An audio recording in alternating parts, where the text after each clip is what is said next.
Mr. Dakizobi, thank you so much for coming on the program. My pleasure always. A very good morning to you and good morning, Nigeria. And I hope it's not too cold out there in the UK. Boris Johnson is here. It is freezing. Oh, yeah, I heard. I wish for Nigerian weather right now. We don't know how blessed we are with the weather we have in Nigeria, I tell you. Yeah. All right, let's get straight to this Nigeria. Two stories you would touch on, but let's begin with the big one. Military rescues 318 kidnapped victims nationwide, says DHQ, that's Defense Headquarters, eliminates cause of terrorists in targeted air maritime strikes. I won't give excuses, Musa Defense Minister. Flush out bandits now, says Father Kuka. Is that to me?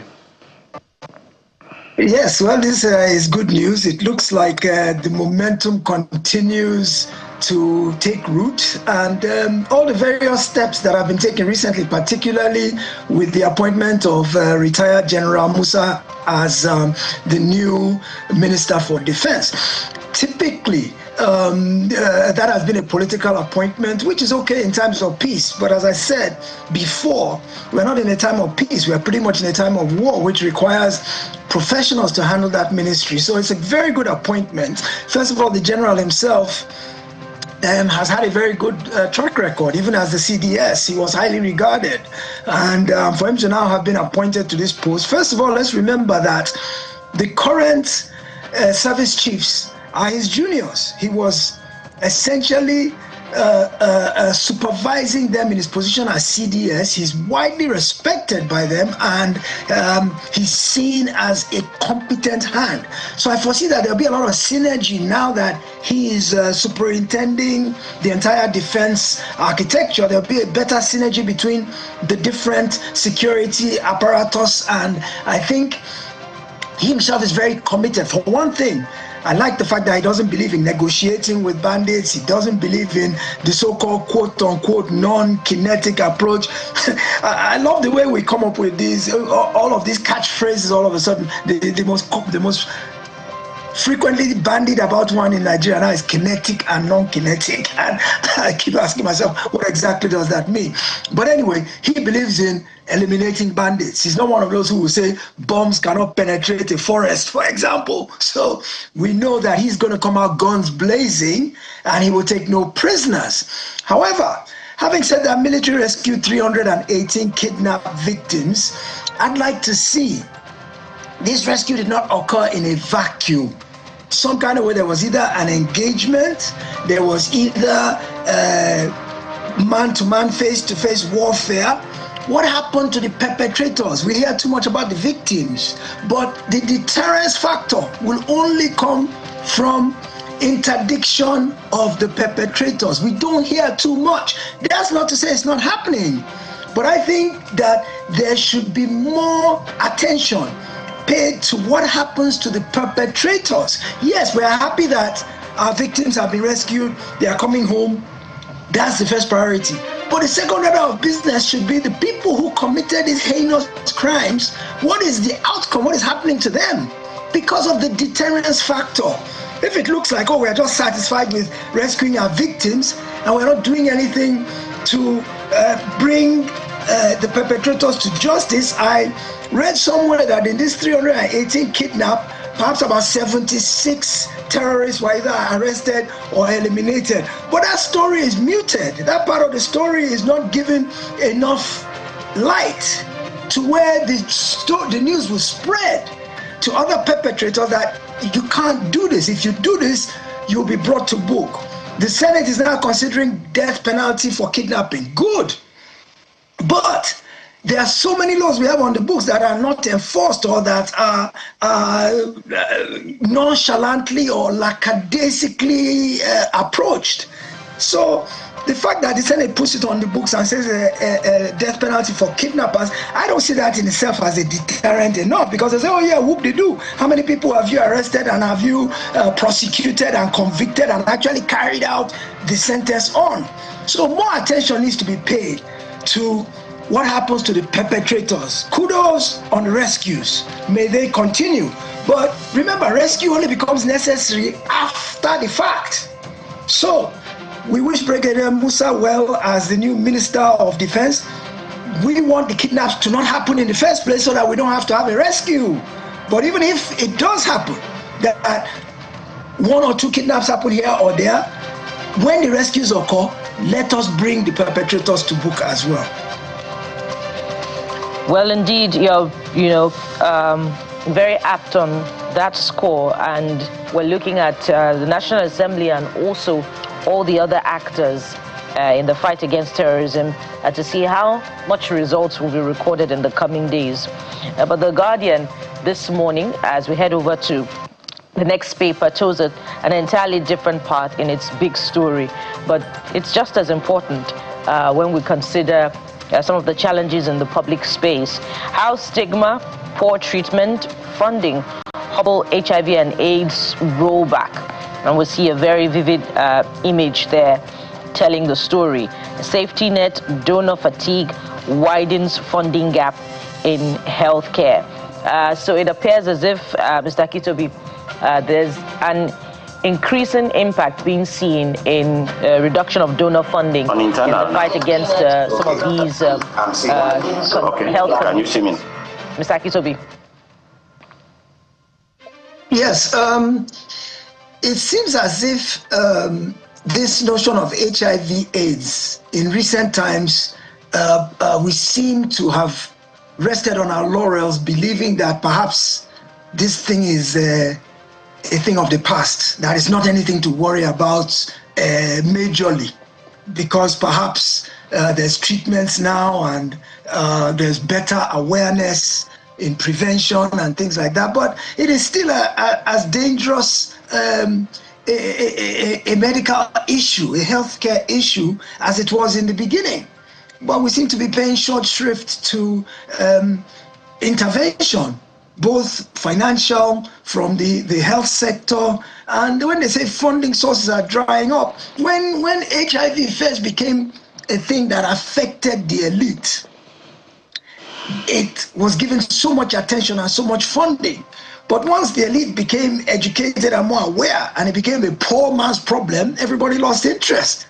The same thing about malaria, for example, how they said that if malaria had been a scourge of the West, they would have found a cure by now. But it's those those poor Africans that don't count that malaria affects, so nobody pays any attention to it. Well, HIV has the same issue. Is that now it is prevalent more among the rural poor.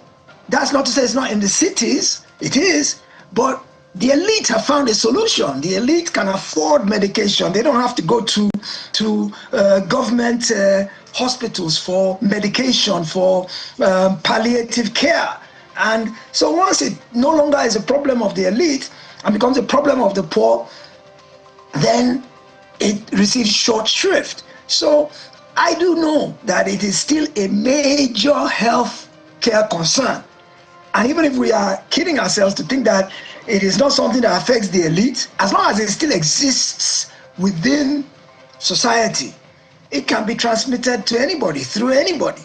So even the so-called elite that don't get it, if any of their domestic help or anybody who works for them or is close to them happens to get a pinprick, an exposed wound, and it can transmit in various ways. So I think that still goes back to the government again, even though we've seen some private initiatives in the past.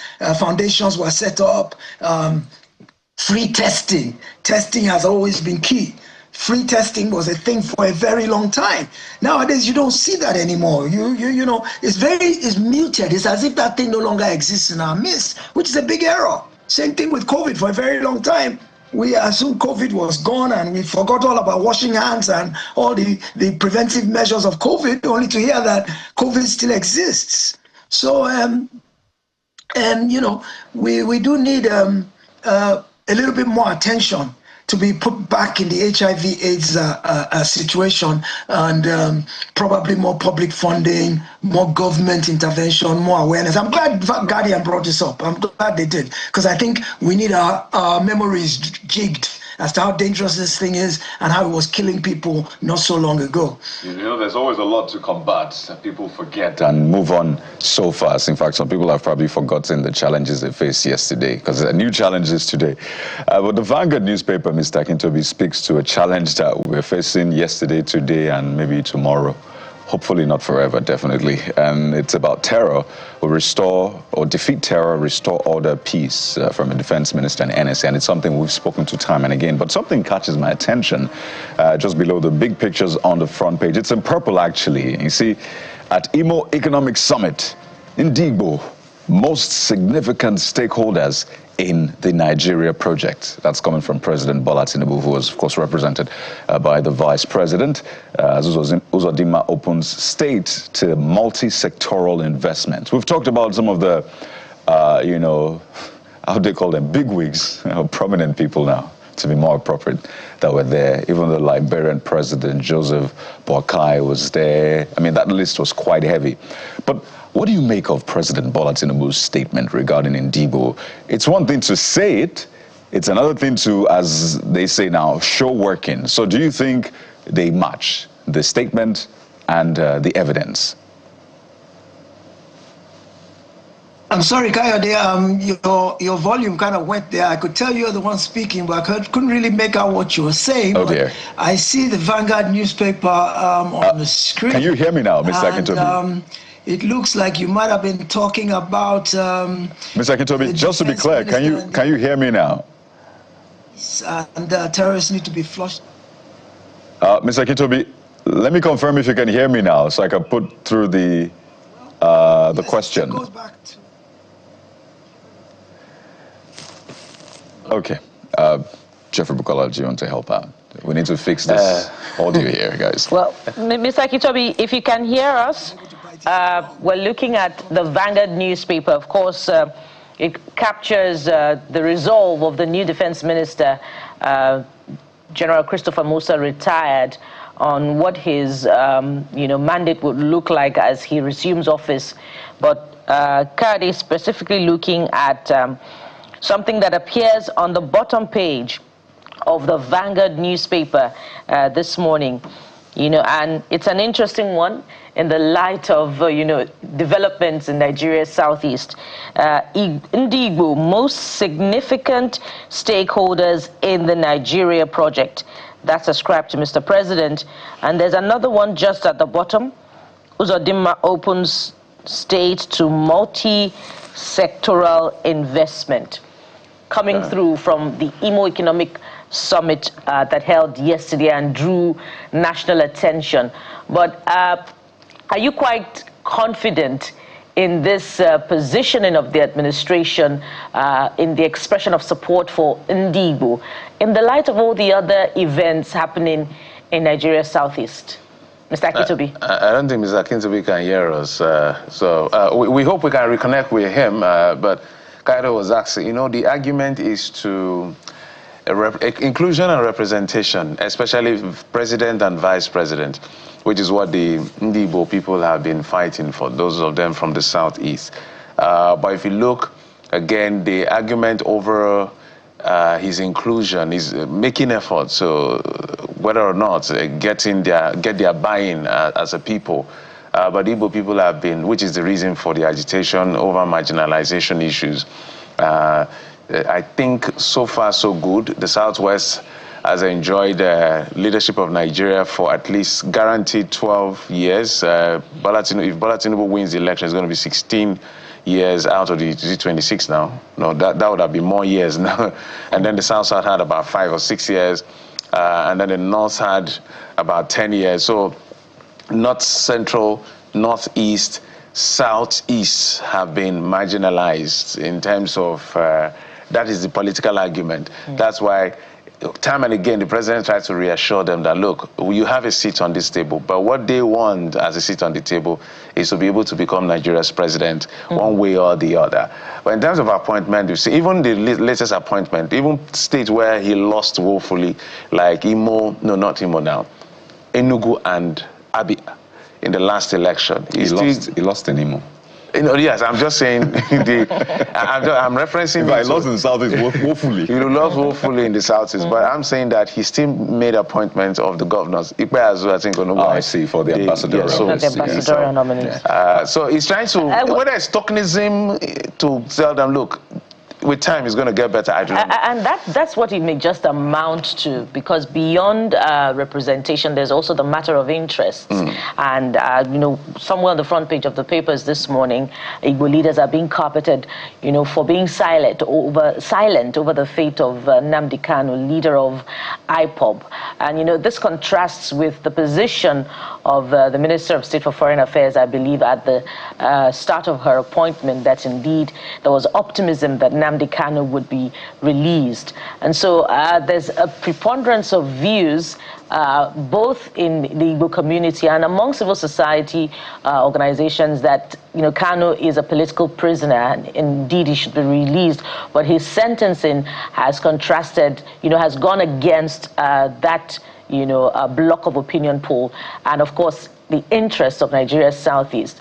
So what are the leaders in the Igbo community doing, you know, about this verdict that has now come through for the Igbo? And again, what does this say about the positioning of the administration that Igbo forms the nucleus, you know, of development? So I guess it's a conversation that will continue in the coming days. All right, well, thank Mr. Dayakintobi for coming through. We couldn't get the entirety of your thoughts because of network glitches. That word again. But thank you, Mr. Dayakintobi, a public affairs analyst and a journalist. We'll be back in just a moment to start off with our very first conversation for the day. Stay with us.